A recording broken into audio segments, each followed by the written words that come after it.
삶의 지혜. 부처님의 가르침 1장. 삶의 근본을 묻다.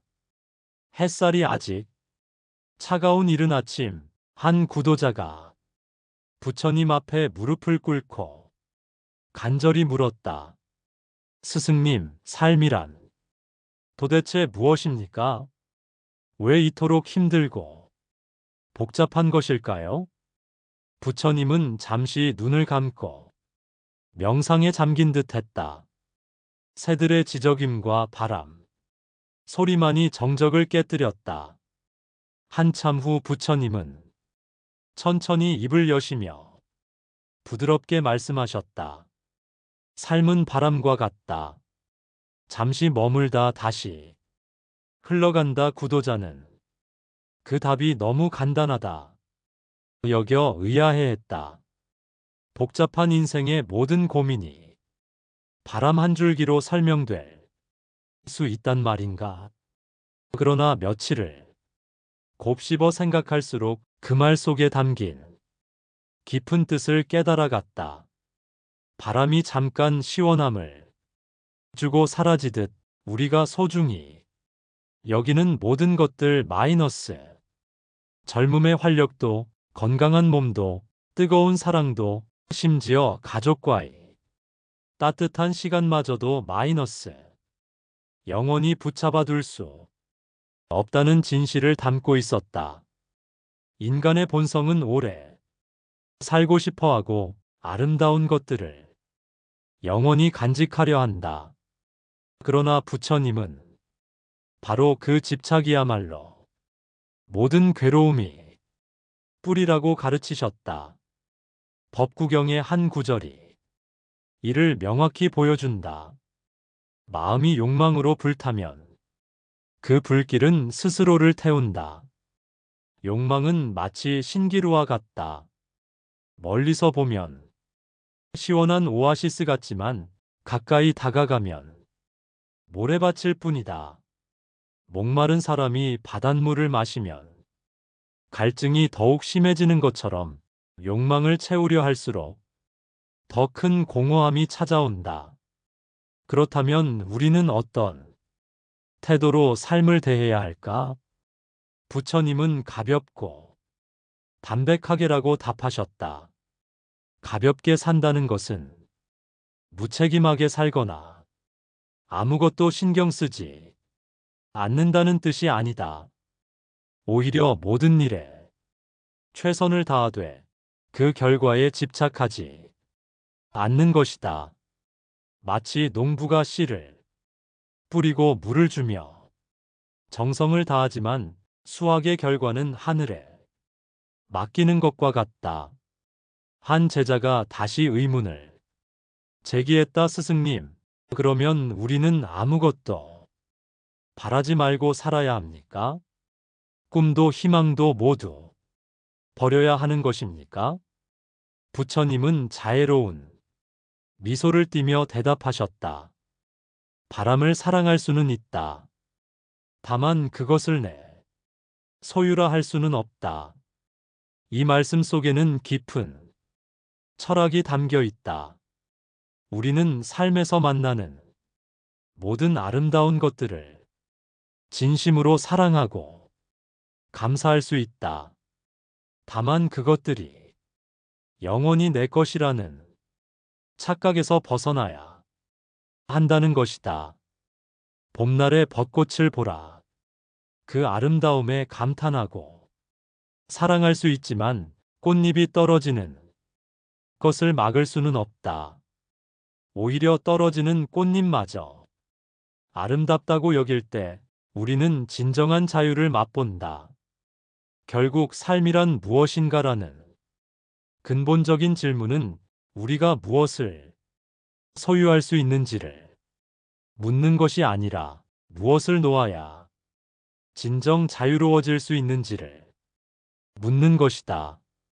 집착의 사슬을 벗어던질 때 바람처럼 스쳐가는 인생이 오히려 무한히 소중하고 아름답게 다가온다.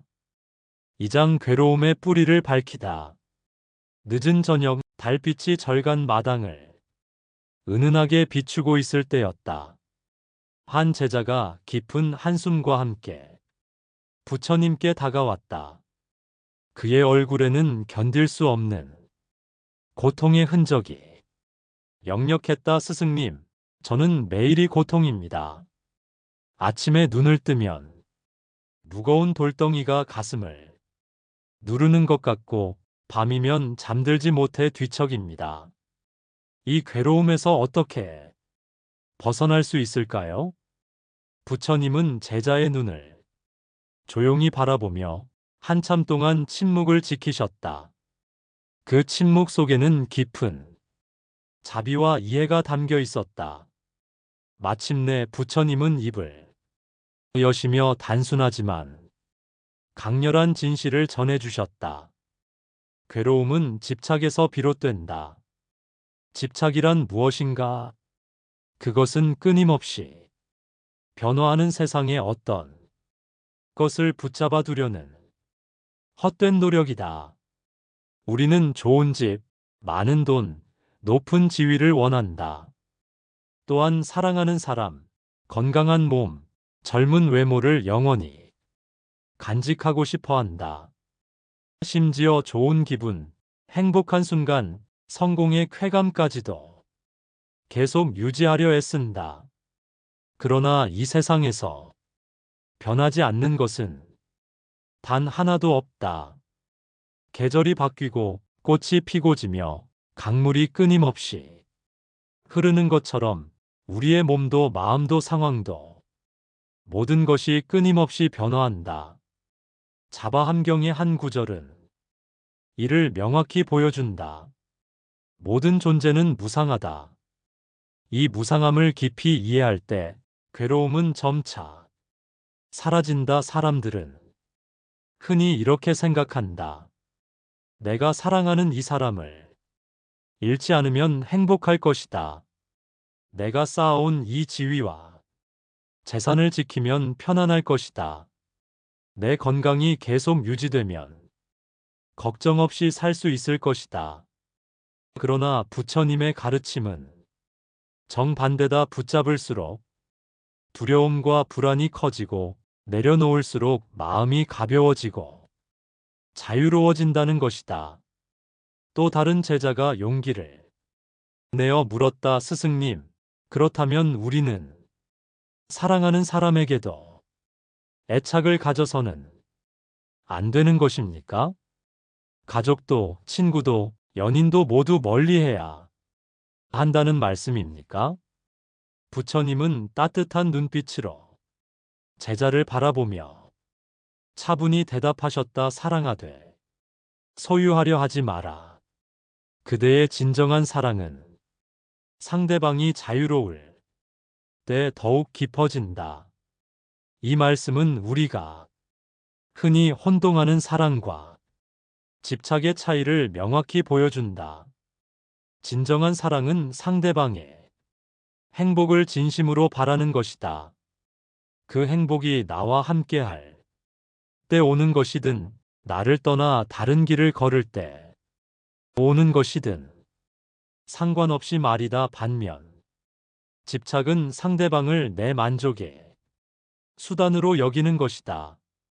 나를 떠나지 마라. 나를 사랑해라. 내가 원하는 대로 해라라고 요구하는 것이다. 이는 자비의 정신과도 깊이 연결된다.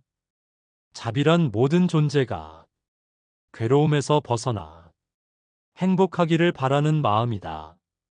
진정한 자비는 내 욕망을 채우기 위해 다른 사람을 이용하지 않는다. 오히려 그들이 본래의 모습 그대로 자유롭게 살아갈 수 있도록 도와준다.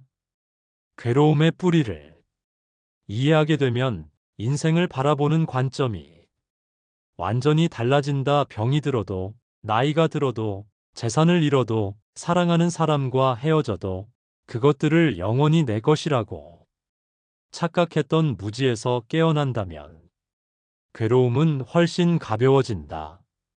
물론 이런 깨달음이 하루아침에 오는 것은 아니다. 오랜 수행과 성찰을 통해 조금씩 집착을 놓아가는 연습이 필요하다 하지만 그 첫걸음은 바로 이 진실을 인정하는 것이다. 모든 것은 변한다. 그리고 그 변화를 받아들일 때 비로소 마음의 평화가 찾아온다. 3장 마음을 닦는 길. 어느 무더운 여름날 오후 제자들이 큰 나무 그늘 아래 둘러앉아 세상 이야기를 나누고 있었다. 대화는 점점 어두운 방향으로 흘러갔다.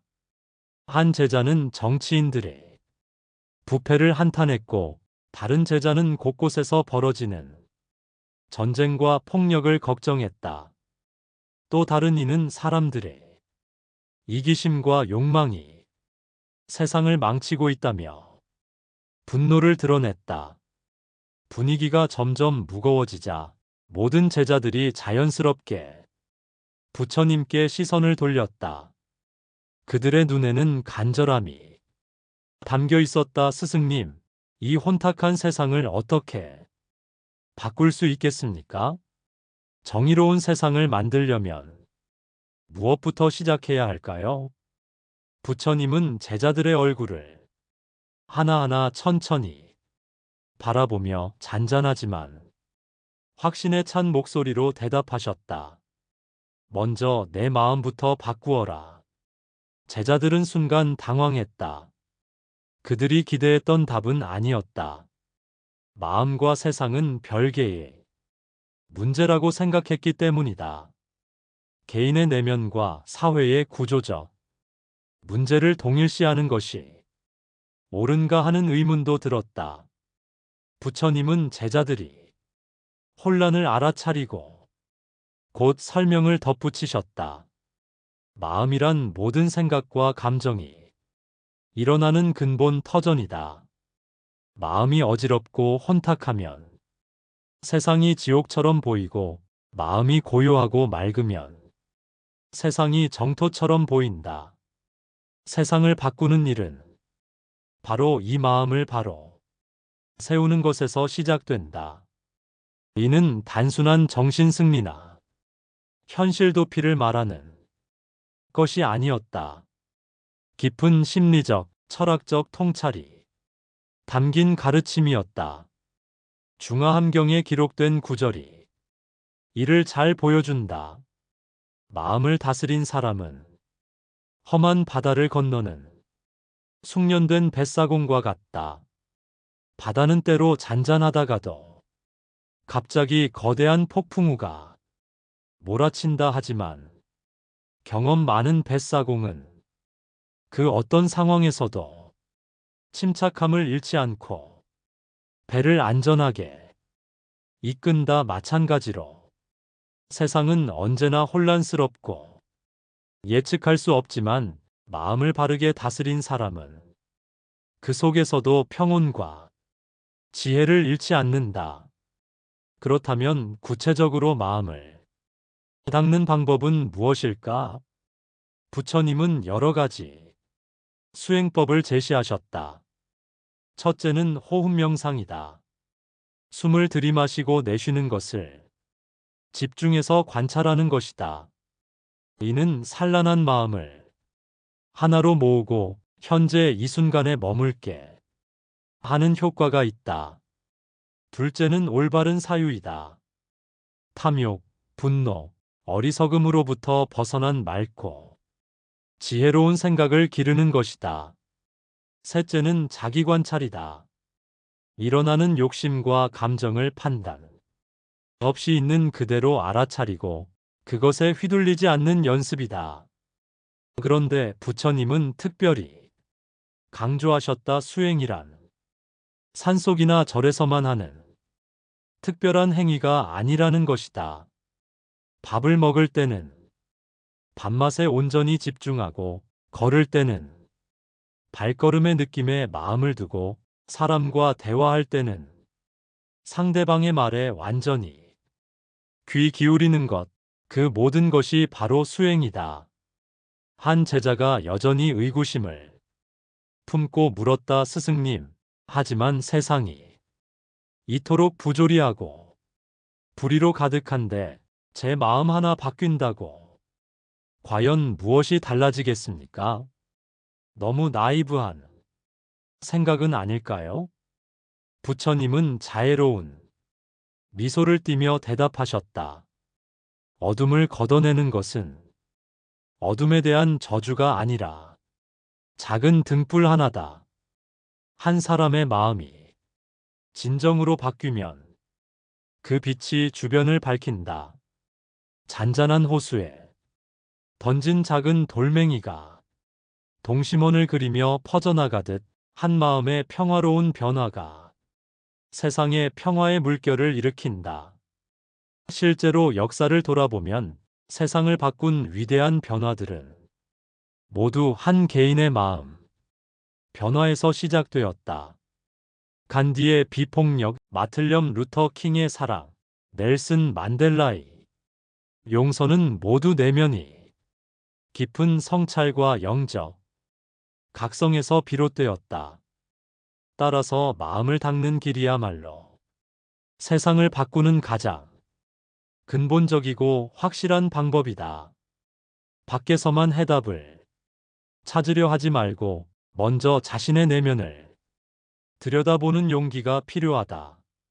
마음을 바르게 다스린 사람은 세상의 어떤 거친 풍파 속에서도 굴복하지 않는 거대한 바위처럼 굳건히 서 있을 수 있다. 사장자비의 힘. 시장 한복판에서 두 상인이 큰 소리로 다투고 있었다. 물건값을 둘러싼 갈등이었는데 처음에는 단순한 의견 차이였으나 점점 감정이 격해져 서로 욕설을 퍼붓고 있었다. 주변 사람들이 하나둘 모여들어 구경하고 있을 때 부처님과 제자들도 그곳을 지나가게 되었다. 한 젊은 제자가 그 광경을 보며 부처님께 물었다. 스승님, 저 사람들은 왜 저토록 화를 내며 서로를 미워하는 것입니까? 단순한 장사 문제인데 왜 저렇게까지 해야 하는 걸까요? 부처님은 잠시 그 다툼을 지켜보시다가 깊은 연민이 담긴 목소리로 말씀하셨다. 저들의 마음은 깊이 상처받아 아파하고 있기 때문이다. 제자는 의아했다. 상처요? 저들은 화를 내고 있는 것 같은데요. 화란 마음의 상처가 밖으로 드러나는 모습이다. 마음이 평안한 사람은 작은 일에 그토록 격분하지 않는다. 저들은 아마도 오랫동안 무시당하고 속아보고 실망을 겪으며 마음의 깊은 상처를 입었을 것이다. 그 상처가 아물지 않은 채로 쌓이고 쌓여 작은 자극에도 폭발하는 것이다. 제자는 고개를 끄덕이며 다시 물었다. 그렇다면 저들이 화해하려면 어떻게 해야 할까요?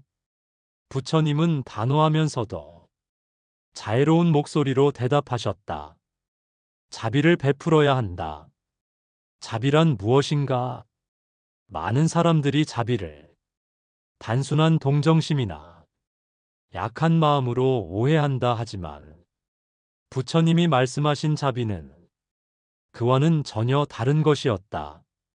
자비는 다른 존재의 고통을 진정으로 이해하고 그 고통을 덜어주기 위해 행동하는 강인한 마음이다. 법구경에는 이런 명구가 있다. 원한은 원한으로 결코 풀리지 않는다. 오직 자비로만 풀린다. 이것은 영원불변의 법칙이다. 만약 누군가 나에게 욕설을 퍼부었다면 인간의 본능적 반응은 더 큰 욕으로 맞받아치는 것이다. 누군가 나를 때렸다면 더 세게 때려주고 싶은 충동이 든다 하지만 이렇게 되면 갈등은 끝없이 확산되고 증폭된다. 반면 자비로 응답한다는 것은 무엇인가? 상대방의 공격을 받았을 때 그 사람이 왜 그럴 수밖에 없었는지를 이해하려 노력하는 것이다. 그의 분노 뒤에 숨어 있는 두려움, 상처, 외로움을 보려고 하는 것이다. 그리고 그 고통을 치유할 수 있는 방법을 찾아 실천하는 것이다. 또 다른 제자가 진지한 표정으로 물었다. 스승님, 그렇다면 저를 심하게 해친 사람에게도 자비를 베풀어야 합니까? 그것이 과연 정의로운 일일까요? 부처님은 잠시 눈을 감고 깊이 생각하신 후 천천히 대답하셨다. 자비는 그 사람을 위한 것만이 아니다. 무엇보다 그대 자신의 마음을 자유롭게 하기 위함이다. 이 말씀에는 깊은 심리학적 통찰이 담겨 있다. 미움과 복수심을 품고 있을 때 가장 고통받는 사람은 바로 자기 자신이다. 미움은 마음속에서 끊임없이 불타는 독과 같아서 그것을 품고 있는 순간마다 내 마음을 괴롭힌다. 복수를 생각하는 시간 동안 나는 진정한 평화와 행복을 누릴 수 없다. 자비는 그 독을 중화시키는 해독제와 같다. 상대방을 용서한다고 해서 그의 잘못이 정당화되는 것은 아니다. 필요하다면 적절한 조치를 취할 수도 있다. 하지만 그 모든 과정을 분노와 증오가 아닌 지혜와 자비의 마음으로 해나가는 것이다. 부처님은 제자들에게 자비를 실천하는 구체적인 방법들을 가르쳐 주셨다. 먼저 자비 명상이 있다. 자신부터 시작해서 사랑하는 사람, 중립적인 사람, 어려운 사람, 모든 존재에게까지 행복하기를, 평안하기를, 고통에서 벗어나기를이라는 마음을 보내는 것이다. 둘째는 일상에서의 작은 자비 실천이다. 화난 사람에게 부드러운 말로 대답하기, 실수한 사람을 따뜻하게 감싸주기, 어려운 이웃을 도와주기 등이다. 셋째는 자기 자신에 대한 자비다. 우리는 종종 타인에게는 관대하면서 자신에게는 너무 가혹하다. 자신의 실수와 부족함까지도 자비로운 마음으로 받아들이는 것이 중요하다. 세상은 언제나 갈등과 대립으로 가득하다 하지만 그 속에서 누군가 먼저 자비의 손을 내밀 때 얼어붙은 마음들이 조금씩 녹기 시작한다. 자비는 단순히 착한 행위가 아니다. 그것은 세상을 평화로 이끄는 가장 강력하고 근본적인 힘이다. 오장 올바른 길을 걷는 법. 이른 봄날 아침, 꽃잎이 막 피어나는 정원에서 한 청년이 부처님을 찾아왔다. 그의 눈빛에는 강한 야망과 의욕이 타오르고 있었다. 무릎을 꿇고 정중히 인사한 후 그는 간절한 목소리로 물었다. 스승님, 저는 이 세상에서 크게 성공하고 싶습니다. 많은 재산을 모으고 높은 지위에 올라 사람들의 존경을 받고 싶습니다. 어떻게 하면 그런 삶을 살 수 있을까요? 부처님은 청년의 열정, 어린 얼굴을 바라보며 차분하고 명확한 목소리로 대답하셨다. 바른 견해, 바른 생각, 바른 말, 바른 행동, 바른 생활, 바른 노력, 바른 기억, 바른 집중. 이것이 진정한 성공에 이르는 길이다. 청년은 의아한 표정을 지었다. 그가 기대했던 답은 아니었다. 투자 방법이나 인맥 관리법, 성공한 사람들의 비밀 같은 것을 듣고 싶었던 것이다. 스승님, 그 팔정도라는 것이 정확히 무엇을 뜻하는지 이해하기 어렵습니다. 좀 더 구체적으로 설명해 주실 수 있나요? 부처님은 미소를 띠며 하나씩 설명해 주셨다. 바른 견해란 삶을 바르게 이해하는 것이다. 모든 것은 변화하며 모든 행동에는 결과가 따르고 진정한 행복은 외부가 아닌 내면에서 온다는 것을 아는 것이다. 바른 생각이란 탐욕, 분노, 해침의 마음에서 벗어나 자비롭고 지혜로운 생각을 기르는 것이다. 바른 말이란 거짓말, 이간질, 거친 말, 잡담을 하지 않고 진실하고 유익하며 부드러운 말을 하는 것이다. 바른 행동이란 살생, 도둑질, 사음을 하지 않고 생명을 존중하고 정직하며 절제하는 삶을 사는 것이다. 바른 생활이란 남을 해치지 않는 방법으로 생계를 유지하는 것이다. 바른 노력이란 악한 마음은 일어나지 않게 하고 일어났으면 없애며 선한 마음은 일어나게 하고 일어났으면 더욱 기르는 것이다. 바른 기억이란 몸과 감각과 마음과 법에 대해 깨어있는 의식을 유지하는 것이다. 바른 집중이란 마음을 한 곳에 모아 고요하고 안정된 상태에 머무는 것이다. 청년은 여전히 고개를 갸우뚱했다. 스승님, 그런 것들이 어떻게 성공과 관련이 있는지 모르겠습니다. 저는 사업에서 큰 돈을 벌고 정치가가 되어 권력을 얻고 사회적으로 인정받는 유명인이 되고 싶습니다. 그런 것이야말로 진짜 성공 아닙니까? 부처님은 청년의 손을 잡고 부드럽지만 확고한 목소리로 말씀하셨다. 그대가 말하는 부와 명예와 권력은 모래성과 같다. 잠시 눈을 즐겁게 하지만 파도 한 번에 무너져 버린다. 그러나 바른 길을 걷는 사람은 어떤 풍파가 와도 흔들리지 않는 단단한 기초 위에 서 있다. 그것이야말로 진정한 성공이다. 부처님은 연꽃이 비유를 들어 설명하셨다. 법구경에 나오는 유명한 구절이다.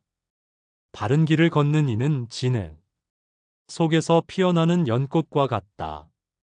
연꽃은 더러운 진흙에서 자라지만 그 아름다운 꽃잎은 조금도 더럽혀지지 않는다. 세상은 온갖 유혹과 욕망, 부정과 불의로 가득하다. 그 속에서 살아가면서도 팔정도의 원칙을 지키며 사는 것은 쉽지 않다. 하지만 바로 그런 환경에서도 자신의 원칙을 잃지 않고 올바르게 살아가는 사람이야말로 진정 존경받을 만한 성공자다.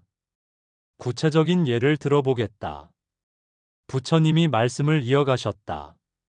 사업을 할 때 바른 길을 걷는다는 것은 고객을 속이지 않고 직원들을 공정하게 대우하며 환경을 해치지 않는 방식으로 운영하는 것이다. 처음에는 경쟁자들보다 불리해 보일 수도 있다. 하지만 시간이 지나면 사람들이 그 진실함을 알아보고 신뢰하게 된다. 그런 신뢰를 바탕으로 한 성공은 오래가고 진정한 만족을 준다. 정치를 할 때도 마찬가지다. 권력을 얻기 위해 거짓말을 하고 상대를 음해하는 것이 아니라 진실을 말하고 백성의 복지를 진심으로 생각하는 것이다. 당장은 인기가 없을 수도 있지만 결국 사람들이 그 진심을 알아보게 된다. 인간관계에서도 마찬가지다. 자신의 이익만을 위해 다른 사람을 이용하는 것이 아니라 진심으로 상대를 배려하고 도와주는 것이다. 그런 관계는 일시적인 손익관계를 넘어선 평생의 우정이 된다. 청년의 얼굴에 조금씩 이해의 빛이 스며들기 시작했다. 스승님, 그렇다면 바른 길을 걸으면서도 경쟁에서 이기고 목표를 달성할 수 있다는 말씀인가요? 그렇다. 아니, 그것보다 더 중요한 것이 있다. 부처님의 목소리에 깊은 확신이 담겨 있었다. 바른 길을 걷는 사람은 성공해도 교만하지 않고 실패해도 절망하지 않는다. 이익을 얻어도 탐욕스러워지지 않고 손실을 봐도 원망하지 않는다. 건강할 때도 자만하지 않고 병들어도 원통해하지 않는다. 칭찬받아도 우쭐대지 않고 비난받아도 상처받지 않는다. 이것이야말로 인생의 궁극적인 성공 아니겠는가? 청년은 깊은 깨달음을 얻은 듯 고개를 숙였다. 스승님, 이제 이해했습니다. 제가 추구해야 할 것은 외부의 성취가 아니라 내면의 완성이었군요. 부처님은 만족스러운 미소를 지으며 마지막으로 당부하셨다. 팔정도는 하루아침에 완성되는 것이 아니다. 매일매일 작은 선택들을 통해 조금씩 실천해 나가는 것이다. 오늘 한 번의 진실한 말, 한 번의 자비로운 행동, 한 번의 올바른 판단이 모여서 바른 인생을 만들어 간다. 성공을 서두르지 말고 바른 길을 걷는 데 집중하라. 성공은 자연스럽게 따라올 것이다.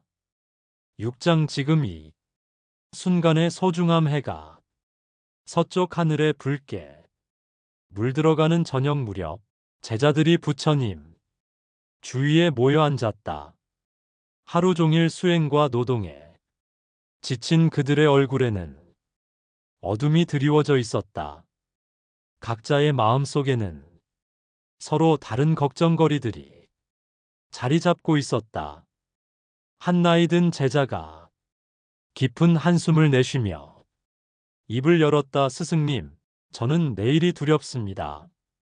나이가 들어가면서 몸도 아프고 기억력도 예전 같지 않습니다. 앞으로 어떻게 될지 모르겠어서 밤마다 잠을 이루지 못합니다. 그의 말이 끝나자 젊은 제자 하나가 말했다. 저는 과거가 자꾸 떠올라 괴롭습니다. 어리석었던 선택들, 상처 준 사람들, 놓쳐버린 기회들. 그런 것들이 계속 마음을 짓누릅니다. 과거를 바꿀 수 없다는 것을 알면서도 자꾸 그때로 돌아가고 싶어집니다. 또 다른 제자도 고개를 끄덕이며 덧붙였다. 저 역시 마찬가지입니다. 과거의 실수는 후회되고 미래의 불확실함은 불안합니다. 도대체 언제쯤 마음이 편해질 수 있을까요? 부처님은 제자들의 고백을 조용히 들으시다가 석양을 바라보며 천천히 말씀하기 시작하셨다. 과거는 이미 지나가 버린 그림자다. 미래는 아직 오지 않은 신기루다. 오직 지금 이 순간만이 그대들이 실제로 살아갈 수 있는 유일한 시간이다. 제자들은 고개를 갸우뚱했다. 너무 당연한 말처럼 들렸기 때문이다. 부처님은 그들의 표정을 읽고 더 자세히 설명해 주셨다. 그대들이 과거를 후회할 때 그 후회하는 순간은 지금이다. 미래를 걱정할 때 그 걱정하는 순간도 지금이다. 결국 모든 감정과 생각은 현재에서 일어난다. 그런데 정작 현재에는 주의를 기울이지 않고 있지 않은가? 자바함경의 한 구절이 이를 명확히 보여준다. 과거를 쫓지 말고 미래를 바라지도 마라. 과거는 이미 사라졌고 미래는 아직 오지 않았다. 현재의 법을 현재에 관찰하라. 부처님은 구체적인 예를 들어 설명하셨다. 지금 이 순간 그대들은 숨을 쉬고 있다. 공기가 코로 들어와 폐를 채우고 다시 나간다. 이것은 과거의 일도 미래의 일도 아닌 바로 지금 일어나고 있는 기적이다. 그런데 대부분의 시간을 과거의 후회나 미래의 걱정으로 보내느라 이 소중한 현재를 놓치고 있다. 한 제자가 의문을 제기했다. 스승님, 하지만 미래를 준비하지 않으면 어떻게 됩니까? 내일 먹을 것도 마련해야 하고 비가 올 때를 대비해 지붕도 고쳐야 하지 않습니까? 부처님은 지혜로운 미소를 지으며 대답하셨다. 내일을 준비하는 가장 좋은 방법은 오늘을 온전히 사는 것이다. 오늘 해야 할 일을 성실히 하고 지금 만난 사람에게 진심을 다하면 내일은 자연스럽게 준비된다. 부처님의 말씀에는 깊은 지혜가 담겨 있었다. 미래에 대한 지나친 걱정은 오히려 현재의 효율성을 떨어뜨린다. 불안한 마음으로는 어떤 일도 제대로 할 수 없기 때문이다. 반면 현재에 완전히 집중할 때 우리의 모든 능력이 발휘되어 최선의 결과를 만들어낸다. 그렇다면 구체적으로 어떻게 현재에 머물 수 있습니까? 또 다른 제자가 물었다. 부처님은 여러 가지 방법을 제시해 주셨다. 첫째, 감각에 주의를 기울여라. 지금 이 순간 보이는 것, 들리는 것, 냄새 나는 것, 맛보는 것, 만져지는 것에 온 마음을 두어라. 밥을 먹을 때는 그 맛과 향과 질감에 완전히 집중하라. 걸을 때는 발바닥이 땅에 닿는 느낌을 생생하게 느껴라. 둘째, 호흡을 관찰하라. 숨은 항상 현재에만 존재한다. 과거의 숨도 미래의 숨도 없다. 오직 지금 이 순간에 숨만이 있을 뿐이다. 셋째, 마음의 상태를 알아차려라. 지금 이 순간 내 마음이 어떤 상태인지 판단 없이 관찰하라. 기쁜지, 슬픈지, 평온한지, 어지러운지를 단순히 알아차리는 것이다. 부처님은 특히 강조하셨다. 현재에 머문다는 것은 단순히 순간의 쾌락에 빠진다는 뜻이 아니다.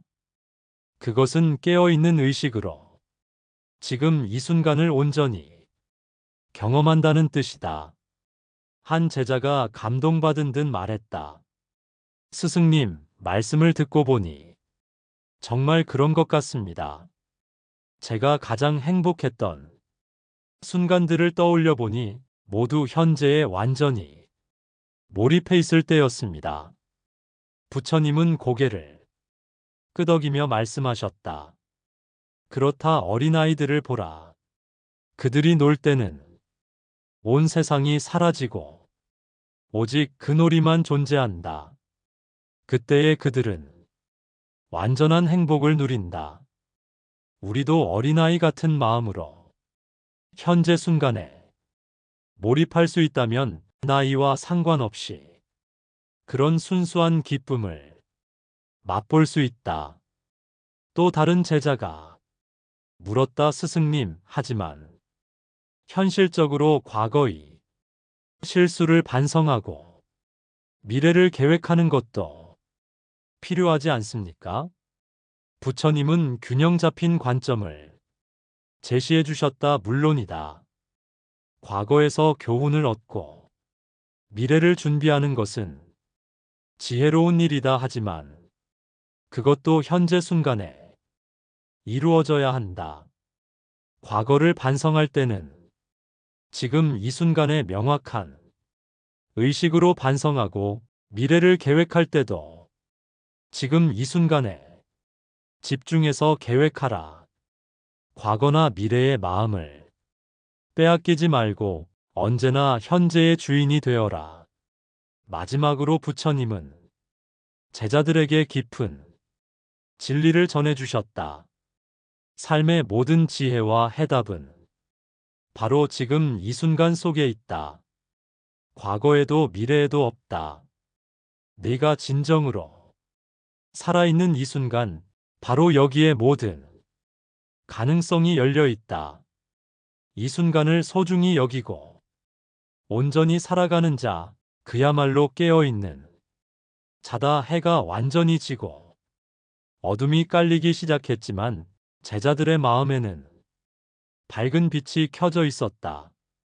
그들은 이제 과거의 무거운 짐과 미래의 막연한 불안에서 벗어나 지금 이 소중한 순간을 온전히 살아갈 수 있는 길을 찾았다.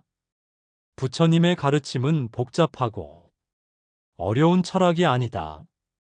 그것은 바로 우리가 지금 여기서 실천할 수 있는 삶의 지혜다. 집착을 내려놓고 자비를 실천하며 바른 길을 걸어가되 언제나 현재 이 순간에 깨어 있으라는 것이다.